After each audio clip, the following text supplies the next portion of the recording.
Hi guys, welcome back to the channel. I thought I would just say a quick happy 2025 to everyone.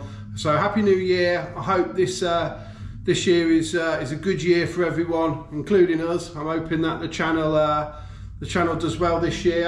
Last year we gained, I think, 3,000 subscribers, so we nearly doubled the subscribers that we've already got, which is pretty good. Could do with the channel booming a little bit, really getting going, but I'm sure my time will come with that. Yeah, and that's it really. I'm going to put another video onto the back of this. This was just really to say thanks for all the support we've had in 2024, but I'm going to put another video on the back, which is Alastair's Rover V8 TR7. We did the engine for him about 2.5 years ago. There was a video for it, and a lot of the comments on that video are they'd like to see it running. Is there pictures of it in the car and things like that? So this video, I'll just explain it. There's going to be a bit where Alastair, it's got some good in-car from Alastair where he's racing or rallying pretty hard. Unfortunately for Alastair, he has a little upsie and damages the car, which then just made him decide that the car's got to come into the body shop across the road for a load of body work. So now's a perfect time to top and tail the engine. We was always chatting about doing a camshaft change on it. Alastair wanted to try and free up the top end of the engine a little bit. And there was also, when he had it rolling roaded originally, the power was a lot less than what he was expecting. But when it come here for some other work, we had to put some push rods in it. We noticed that one of the injector wires was broken. So we fixed that, and when you watch the rallying, you know when an engine's got X amount of power by the way it delivers the power on the rallying or on the race circuit or on the road. So you know, you could tell the difference between a 200 horsepower engine and a 300 horsepower engine a lot of the time. And this thing sounds incredible. The times are good compared to what he was running with his old engine. So I always doubted the power.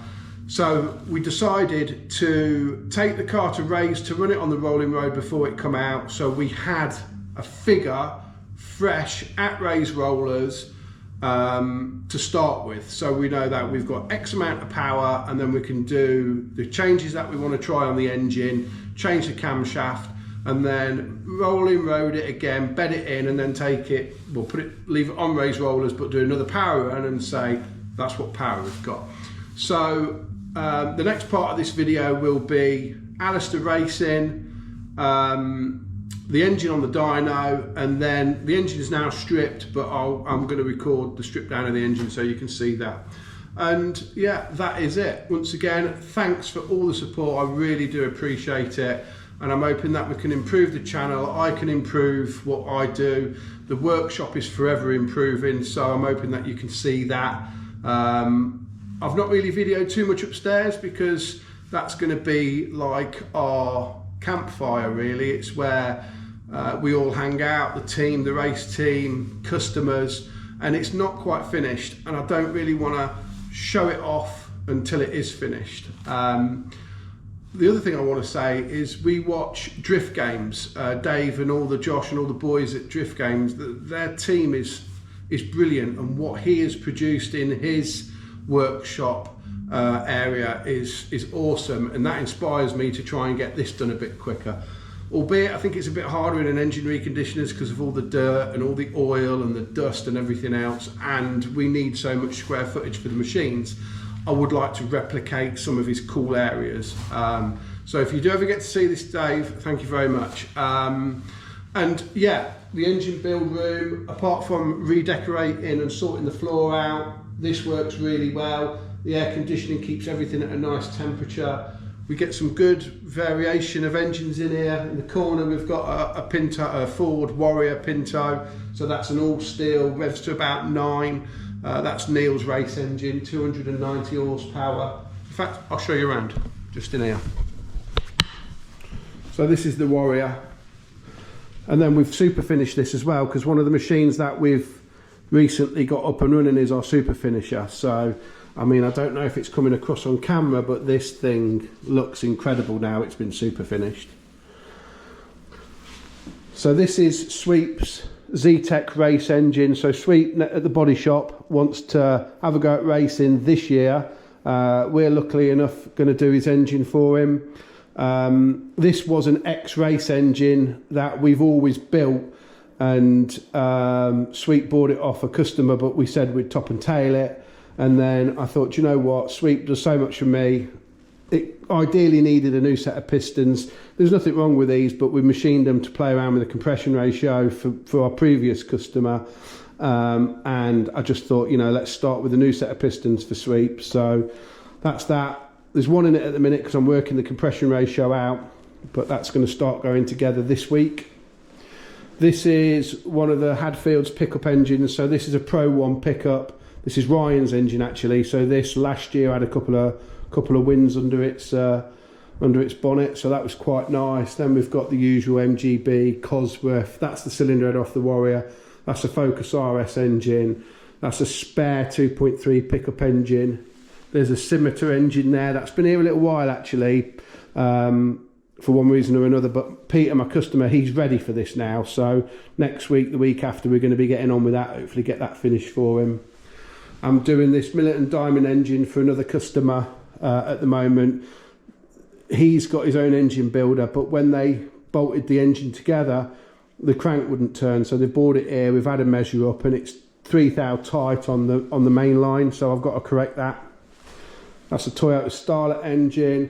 That's a BMW Alpina engine for Regal Autosport, so I'm really proud to be doing that for those guys. This is a Mitsubishi Evo engine. That's going to be a big power one, so that's another good engine.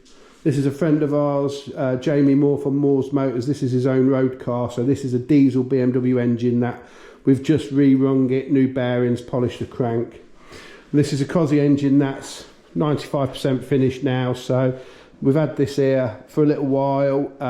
We've put a second-hand crank in it because the original one had destroyed the crank, the rods. So we've got him a second-hand crank, checked the main line, re-bore, new pistons, new rods, reconditioned the cylinder head. Sam's tidied up the porting on the cylinder head because the porting wasn't great.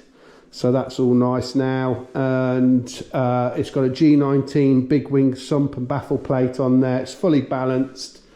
New water pump, oil pump,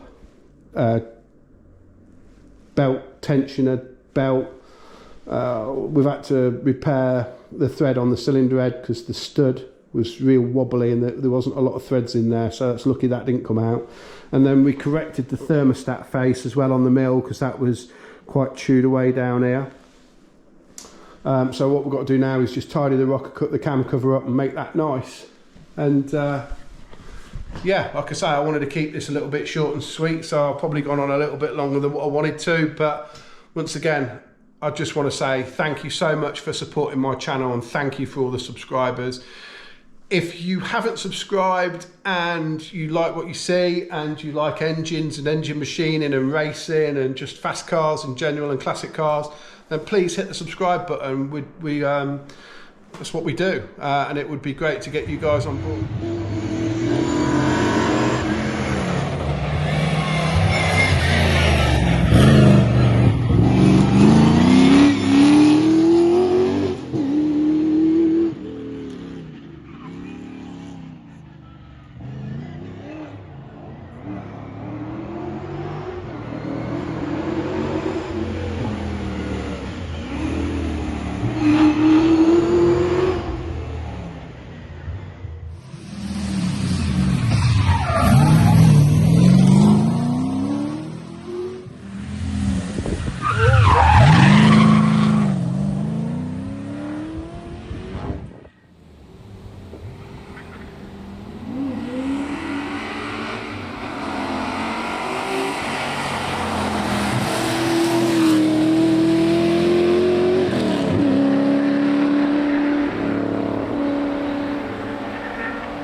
So Alastair's engine's back. He's ran this for 2.5 years with no problem with the engine. Well, apart from we had an issue with the push rods. What I'll do actually is I'll link the original video where we built it for him. He's had 2.5 years of use out of it. We had to change the push rods to a heavier duty one because the weight of the springs and everything just destroyed the push rods that we put in it. It also got rolling roaded somewhere. I don't know, Alastair took it somewhere to get it rolling roaded, and I don't think the guy on the rollers noticed that it had an injector wire broke. So when it come over back over before it went racing for us to fit the heavy duty push rods, we found this broken wire, fixed that. We've taken, Alastair's had no problems with it at all. He actually had a bump in the car rallying and decided that the engine, everything had to be stripped out to do the repairs on the car. So now was the perfect opportunity to do a camshaft change and top and tail the engine. So we took the car to raise rollers so we could get a power figure. Really happy with the power, actually. Happy with the torque curve and everything. So yeah, let's get it stripped. Let's see if it needs any repairs. I don't think it does, but we don't know for definite. And yeah, we'll have a look inside, shall we? So Alastair's V8 is all stripped now. It's immaculate, to be honest. It needs cam bearings in it, and also I think where Alastair mounts his air filters quite low in the TR and where it does rallying, the pistons are scuffed on the skirt. So I should imagine that the filter's not working effectively and it's getting some dirt and debris into the cylinders, which has scuffed the pistons up. I will show you the worst one. So this is the worst one. It's got one quite deep scuff there, but it is quite scuffed all the way around, and then there's like a little scuff in there. You can barely feel it. So I'm gonna speak to Alastair about that and show him show him what problem he's got. I'm gonna go and measure his cam because he's got a new cam for it, so I want to get some data off this cam and then also measure his new cam so we know exactly where we are with that. The crank is immaculate, just needs a polish and a wash. If he decides he wants to reuse these pistons, then we're just going to re-ring it, new cam bearings, wash it, go through the cylinder heads, although they look immaculate, but we'll go through those, give them a light reface, grind the valves in, and then get that back together for him. And that is all I could do on this video. So thanks for watching, and hit the subscribe button please, and we'll catch you on the next one. Cheers.